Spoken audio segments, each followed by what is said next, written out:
चलिए पद्यांश करें। तिमिरी तरुण तरन मकु गिलई गगनु मगन मकु मेघ मिलई गोपद जल बूढ़ घट जोनी सहज क्षमा बरु छाड़ छोनी मसक फूक मकु मेरु उड़ाई होई न नृप मधु भरत ही भाई लखन तुम्हार शपथ पितुआना सुच सुबंधु नहीं भरत समाना सुगुन खीर अवगुण जलु ताता मिलई रचई पर पंच विधाता भरत हंस रवि वंश तड़ागा जन्म की न गुण दोष विभागा गहि गुण पय तजी अवगुण बारी निज जस जगत की नेउजियारी कहत भरत गुण शील सुबाऊ प्रेम पयोधि मगन रघुराऊ।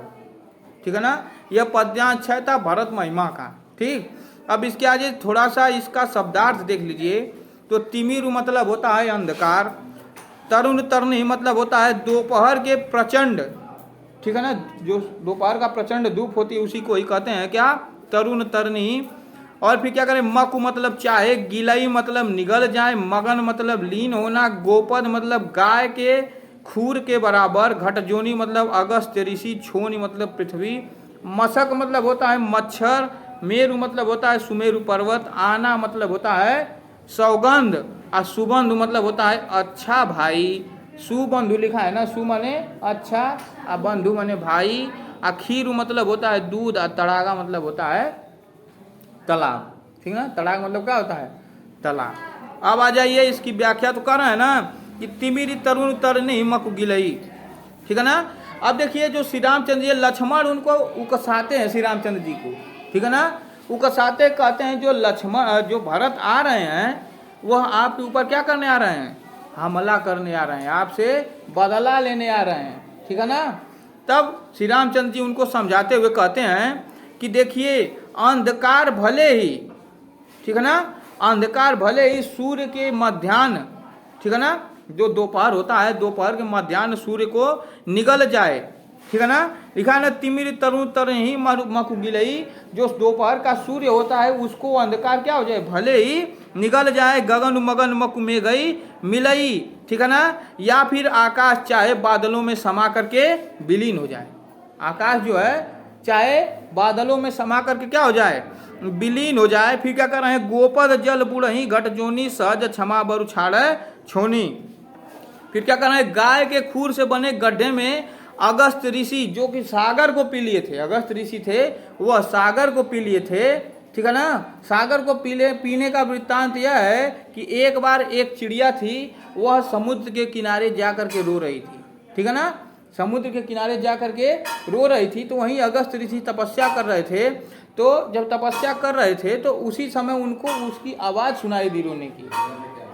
तो जब आवाज़ सुनाई दी तो उन्होंने कहा भाई कौन रो रहा है, तो जा करके वहाँ देखे तो वह पक्षी वहाँ पर विलाप कर रही थी। तो उनसे पूछा तुम विलाप क्यों कर रहे हो, तो वह बोली कि जो यह समुद्र है इसने मेरे बच्चों को और मेरे अंडों को क्या कर दिया है, निगल लिया है, और यह वापस नहीं कर रहा है। तो वह बहुत समझाए कि यह भाई विधि की देन थी, विधि ने ऐसा चाहा तो ऐसा हो गया, लेकिन वह मानने के लिए तैयार नहीं हुई।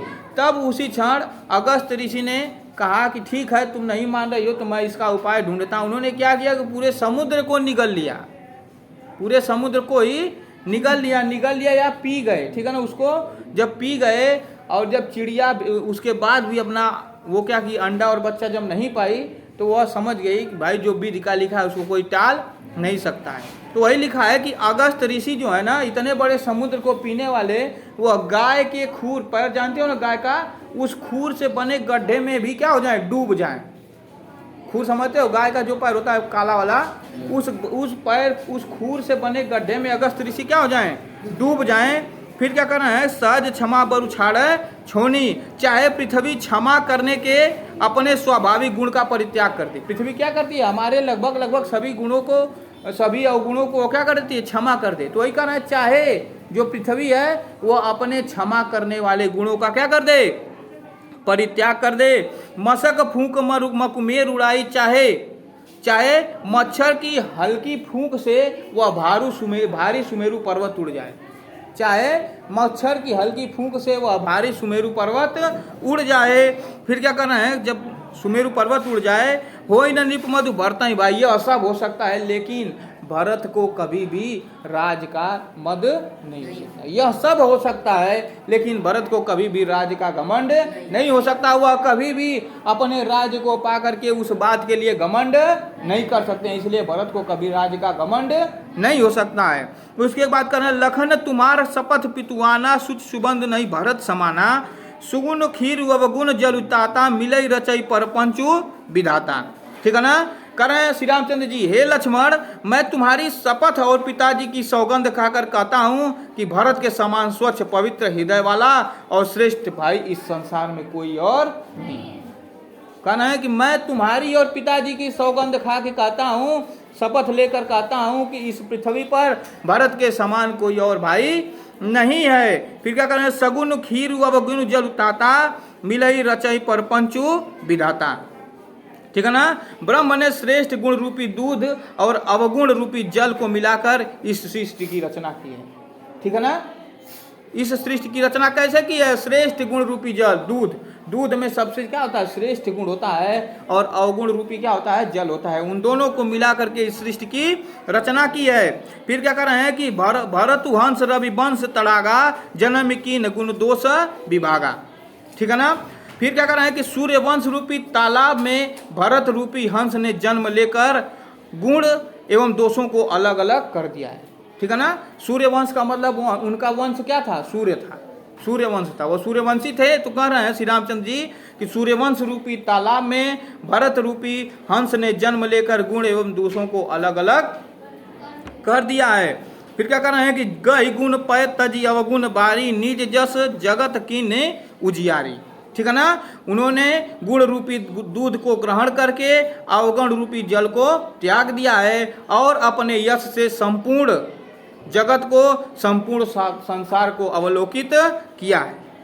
कहत भरत सुन गुणशील सुभाऊ प्रेम पयोध जग मगन रघुराऊ। इस प्रकार भरत के गुणों और उनके शील स्वभाव का वर्णन करते हुए भगवान श्री राम अपने भाई के प्रेम रूपी सागर में अत्यंत ही मग्न हो गए, अत्यंत ही मग्न हो गए। उसके बाद आइए, इसमें रस तो शांत रस है और यह जो छंद है चौपाई एवं दोहा है। ठीक है ना।